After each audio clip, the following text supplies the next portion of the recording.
A warm welcome to all. I, Dr. Pooja Singh Negi, working as an assistant professor in Management Education and Research Institute. Today, we will discuss some of the contemporary issues that actually related to the today's organization and most importantly, how we are going to tackle this. So before proceeding ahead, just have a look of this video and observe how you are going to tackle this situation. Dave Heiner worked in a well-known video game chain store in New York. A coworker captured his state of mind the day after Christmas 2009. Heiner says he was joking, sort of, but he says he truly had it with the customers and his manager. Dave has now moved on from that job. This video went viral on the internet. Here comes the new computer monitor. And there goes the new computer monitor. For some disgruntled parcel delivery people, everything is airmail. After observing this video, what you are going to do? Either you are going to do layoff or you are going to avoid the situation. Obviously not. We need to work as a leader. Leader need to be effective and need to be ethically correct. So today we are going to discuss about the organizational culture. Contents are history of the organizational culture. Most importantly, what is the organizational culture? So basically we are going to introduce some of the contemporary aspects that we need to cover up under the organizational culture. After this, what is the difference between culture and the climate? How actually the culture evolve and how the management help us to make us learn the culture. Before proceeding ahead, we need to discuss some of the contemporary aspects related to the HCL, Wipro, Reliance, Infosys, and what are the types of culture. So let's start today's sessions and understand what is culture. Talk about the organizational culture. What do you think? A culture that a company is assuming that all the employees are sitting calm and polite. So companies actually known as a unique by their culture only. So today I am going to give you a small question. Just think about the Xerox company that is actually provide outsourced services and established in 1906 and basically it is a USA company. In the year 2001, company faced scandals, enormous debt, and besides this, it was the company that was in exigency and not able to overcome. Suppose what you are going to do in that scenario. Any guess what leaders will do in this particular scenario? Leaders are not going to do any layoff and anything else. In Xerox, one of the leader, Annie Melke, as a strong leader, come up and manage to increase trust levels by giving workers a reason to be hopeful and committed to their organization and to their company. Besides this, within the 2 years, share price of the company increased fivefold. This was the scenario and this is the way how leader tackle the situation.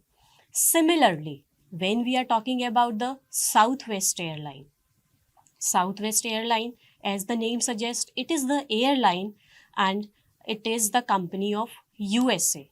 It was established in 1971. Airline in the 9/11 terrorist attack in which organization suffered huge loss and was unable to cope up with all these losses, scams, scandals. Whereas James F. Parker, as a great transformer, avoided layoffs and maintained its mission of caring for its employees.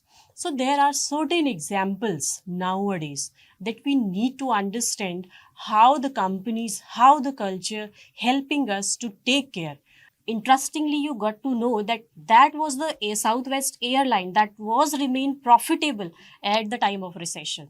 So this is the work of culture and this is the work of leader. So these were the certain example. Now I'm going to introduce the organizational culture. Just imagine a fish in a water.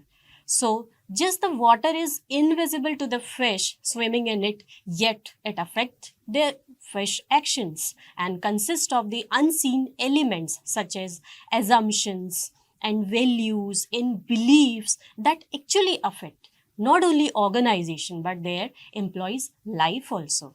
So basically, organizational culture in short, it's all about the pervasive values, belief, attitude that actually categorize a company and guide it practices how to behave, how to talk, how to be a very particular toward a scenario. So to compete in the global market, it is very important for all of us to be a business leader to distinguish among the values that actually held in the various culture of the organizations. So before proceeding ahead, we are going to cover up some of the topic, but let us know what is the history of the organizational culture. When we talk about the organizational culture basically talk about the awareness. The awareness actually spreaded and emerged in 1960s. The term culture developed in the early 1980s and became widely known by the 1990s. So these are the terms that actually matters how it is emerged, how the history evolved, and the culture was used during those periods by managers, and they actually understood the importance. Not only the manager, sociologists, academics that actually describe what is the culture, what is the character of a company. So in short, when you need to understand, you can come up with certain slogans of the company that will help you understand what is the culture. So this included the generalized beliefs and behaviors, company-wide value systems, and management strategies. What is the strategies? You all knows. And strategies we actually play around the competitors, employee communication, relation, work environment, and attitude. So these are the general description and brief that we have discussed as of now. Let's take some example. You must have heard about the ICICI Bank. The employees of ICICI Bank actually demonstrated what is the strong culture. So when they assimilated with the Bank of Madura, they actually percolated and reveals everyone that yes, we are having the strong culture because the merger and the acquisition was happened in 2003 between the banks, but it was a unequal marriage and they were not prepared. But the employees of ICICI Bank was very happy that they have welcomed the Bank of Madura employees, and it appeared to be big with the customers as well as 2,400 employees. So ICICI had a head count of only 1,600 before proceeding ahead to 2,500. Again, moving to one more example, that is the Amul, that was in existence during the time of independence. So it was established in 1956 in India. But in 1973, farmer faced a huge starvation in the country. And during the starvation, one of the transformer, that is the Verghese Kurian, responsible for the creation and success of the Amul brand of that you are using that dairy product nowadays. So this is the part of culture. If you need to survive, you need to be together, you need to sustain, you must have the culture. They all together worked in a cooperative society. I'm talking about again Amul. And today they are 3.6 million milk producers and members in India.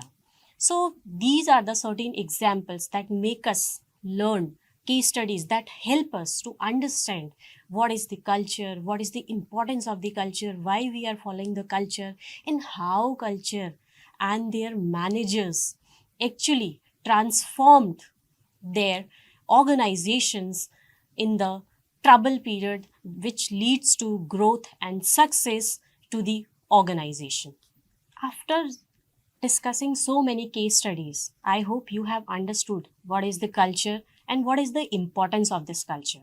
So in this video, we are not able to cover up whole contents. So in next video, we are going to cover up what is the difference between climate and culture, what is the importance of culture, and as well as very important and interesting how HCL, Infosys, TCS, Wipro are following their culture and what are the initiative and programs they are having towards their culture. So before leaving, just watch this video and just have a look how actually culture works. That's all for today. Thank you. Okay, thank you.